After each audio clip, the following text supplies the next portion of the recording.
কখনো কি এটা ভেবে দেখেছো তুমি কেন সেই মানুষটার সঙ্গে কথা না বলে থাকতে পারছো না? তুমি কেন শুধুমাত্র সেই মানুষটার কল মেসেজের অপেক্ষায় বসে আছো? সেই মানুষটা হয়তো তোমাকে উল্টোপাল্টা কথাও বলে দিচ্ছে, তারপরেও কেন তুমি তাকে কথা বলানোর জন্য জোর করছো? তুমি কেন সেই মানুষটাকে এটা দেখাচ্ছ যে দেখো আমি তোমাকে কতটা ভালোবাসি, তোমাকে ছাড়া আমি বাঁচতে পারবো না? তো এটার একটাই কারণ হচ্ছে তুমি সেই মানুষটাকে তোমার অভ্যাস বানিয়ে ফেলেছো।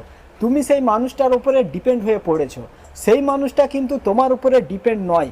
দেখো, ভালোবাসায় অভ্যাস হওয়াটাও জরুরি, কিন্তু যতক্ষণ পর্যন্ত সেই মানুষটাও তোমাকে ভালোবাসা দিচ্ছে, যতক্ষণ সেই মানুষটাও তোমার সাথে কথা বলার জন্য ইন্টারেস্ট দেখাচ্ছে, কিন্তু তুমি শুধুমাত্র তার সঙ্গে কথা বলার জন্য জোর করতে থাকবে।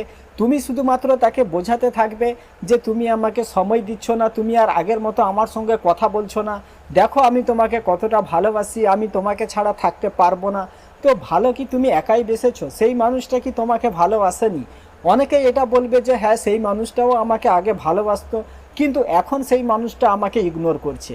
যখন তুমি সেই মানুষটার প্রতি অনেক বেশি এফর্ট লাগাচ্ছ, যখন তুমি তাকে বারবার কল মেসেজ করে যাচ্ছ, আর সেই মানুষটা তোমার মেসেজে রিপ্লাই করছে না, তোমার কল রিসিভ করছে না, তখন তুমি এটা ফিল করছো যে ওই মানুষটা আমাকে ইগনোর করছে। রিলেশনের শুরুতে তো এমনটা ছিল না।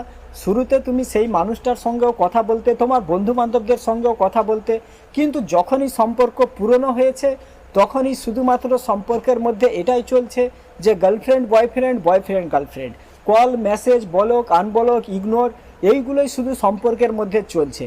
তো আবার এরকম কি কাজ করবে যেই কাজটা করলে সেই মানুষটা তোমাকে ইগনোর করা বন্ধ করবে? দেখো, সম্পর্কের মধ্যে কখনো কখনো সামনের মানুষটাকে ইগনোরও করতে হয়, কিন্তু সব জায়গায় ইগনোর করলেও চলবে না।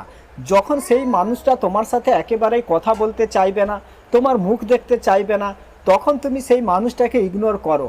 কিন্তু যখন সেই মানুষটা তোমার সাথে কথা বলছে, হয়তো সেই মানুষটা তোমাকে সময় দিচ্ছে কিন্তু আগের মতো সময় দিচ্ছে না, তো এরকম সিচুয়েশনে তোমাকে মাইন্ড খাটিয়ে সেই মানুষটাকে ইগনোর করতে হবে। ডিরেক্ট সেই মানুষটাকে ইগনোর করতে যাবে না।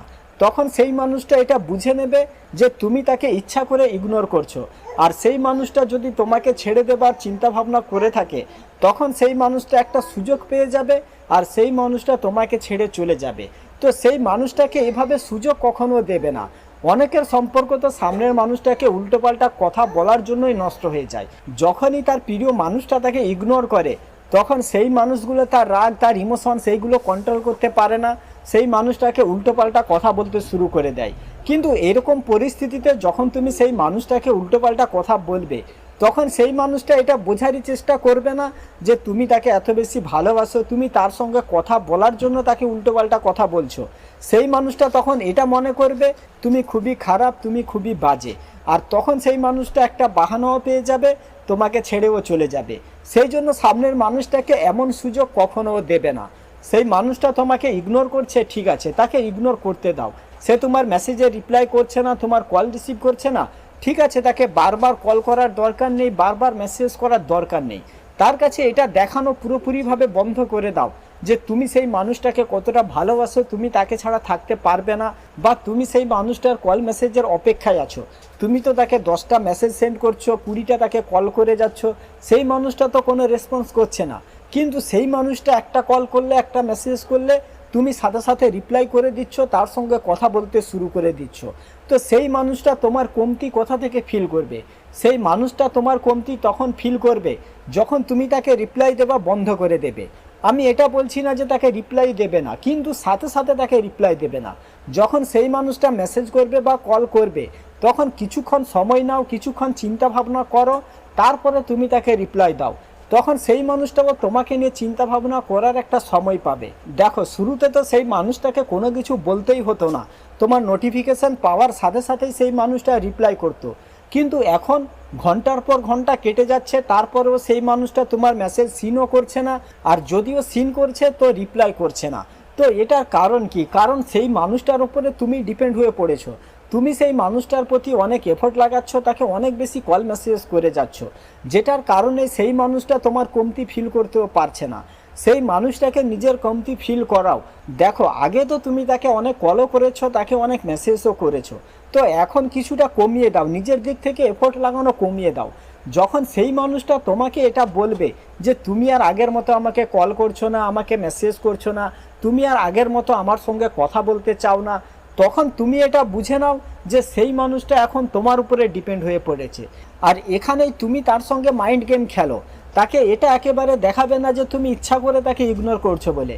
এখানেই তুমি তার কাছে বাহানা করো যে আমি কাজের মধ্যে ব্যস্ত আছি বা আমি কোনো সমস্যার মধ্যে আছি, সেই জন্য আমি তোমার সাথে কথা বলতে পারছি না। তাকে তুমি এটাও বলতে পারো যে তুমি তো আমাকে ভালোবাসো, তুমি তো আমাকে কল মেসেজ করতে পারো, শুধুমাত্র কি আমি কল করব, আমি মেসেজেস করব? আর যদি সেই মানুষটা তোমার মুখও দেখতে চায় না, তোমার সাথে কথা বলতেই চায় না, তো এরকম সিচুয়েশনে অবশ্যই আমি তোমাকে এটাই বলবো, সেই মানুষটাকে তুমি পুরো ডিরেক্ট ইগনোর করো, তার থেকে দূরত্ব বাড়িয়ে নাও। কারণ রিলেশনের মধ্যে এরকম সিচুয়েশান আসার মেন কারণ হচ্ছে সম্পর্কের মাঝে থার্ড পার্সনের এন্ট্রি।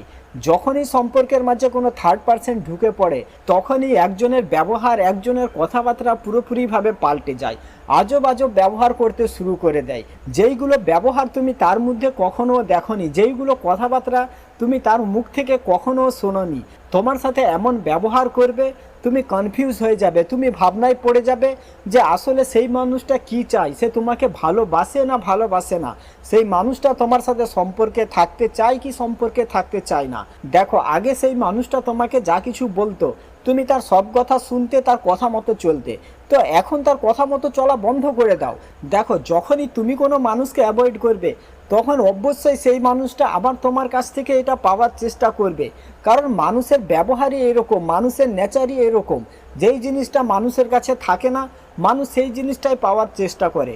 এতদিন যে তুমি তাকে বারবার কল মেসেজ করেছো, সেই মানুষটা এটা জানে যে তুমি তাকে ছাড়া কোথাও যাবে না, তুমি তার পিছনে পড়ে থাকবে। তো যখনই তুমি তার থেকে দূরত্ব বাড়িয়ে নেবে, তখনই সেই মানুষটার মাইন্ডসেট পরিবর্তন হয়ে যাবে। আর যখন সেই মানুষটা তোমার কাছে এটা বলবে যে তুমি আমাকে কেন কল করছো না, কেন মেসেজ করছো না, তখন তুমি সেই মানুষটাকে এই কথাটাও বলে দাও যে আমি এখন 4-5 দিন ব্যস্ত থাকবো, তোমার সঙ্গে ভালো করে কথা বলতে পারবো না, বা আমি তোমাকে একেবারেই কল মেসেজ করতে পারবো না। তখন দেখো সেই মানুষটা কেমন তড়পাবে, কেমন ছটফট করবে। আজকে যে তুমি সেই মানুষটার জন্য তড়পাচ্ছ, ছটফট করছো, কারণ সেই মানুষটা তোমার সাথে এমন আজব ব্যবহার করছে, তোমার সঙ্গে কথা বলতে বলতে ফোন কেটে দিয়ে চলে যাচ্ছে, বা তোমার সঙ্গে কথা না বলার জন্য তোমার কাছে বিভিন্ন বাহানা দেখাচ্ছে, তোমাকে বলছে যে আমি ব্যস্ত আছি, পরে কথা বলবো, তারপরে আবার তুমি তাকে দেখছো যে সেই মানুষটা অনলাইন আছে বা সেই মানুষটার কল বিজি আছে। আর যখনই তুমি এইগুলো জিনিস নোটিস করছো, তখনই তোমার বেশি দুঃখ হচ্ছে, বেশি কষ্ট হচ্ছে, আর তখনই তুমি সেই মানুষটাকেও জোর করে কথা বলানোর চেষ্টা করছো, বা তাকে উল্টোপাল্টা কথাও বলে দিচ্ছ। তো সেই মানুষটাকে উল্টোপাল্টা কথাও বলবে না, আর সেই মানুষটাকে একটু মাইন্ড খাটিয়ে ইগনোর করো। যেভাবে বললাম এভাবেই সেই মানুষটাকে ইগনোর করো, তখন ডেফিনেটলি সম্পর্ক ঠিক হবে, সেই মানুষটা আবার তোমার সাথে ভালো করে কথা বলতে চাইবে। আর যদি তুমি এভাবে কোনো মানুষের জীবনে পড়ে থাকো, কোনো মানুষকে বারবার কল মেসেজ করতে থাকো, যেই মানুষটার তোমার সাথে কথা বলার ইচ্ছা নেই, তখন ডেফিনেটলি সেই মানুষটা তোমাকে ফ্রেন্ড জোন করে দেবে, তোমার সাথে এমন আজব আজব ব্যবহার করবে, তুমি কনফিউজ হয়ে যাবে, তুমি ডিপ্রেশনের মধ্যে চলে যাবে। তো সম্পর্ক ঠিক করতে চাইলে এই কাজগুলো করো, অবশ্যই সেই মানুষটা আবার তোমাকে ইগনোর করা বন্ধ করে তোমার সঙ্গে ভালো করে কথা বলতে শুরু করবে। ঠিক আছে, সহজেই কোনো কিছু জিনিস তাকে দেবে না, সহজেই সব কিছু জিনিস দেবা বন্ধ করে দাও। তো আজকের ভিডিওটা এখানে শেষ করছি, সবাই ভালো থাকবেন। ভিডিও ভালো লাগলে চ্যানেলটা সাবস্ক্রাইব করে রাখবেন, আর ভিডিওটা বন্ধু বান্ধব বান্ধবীদের সাথে অবশ্যই শেয়ার করে দেবেন।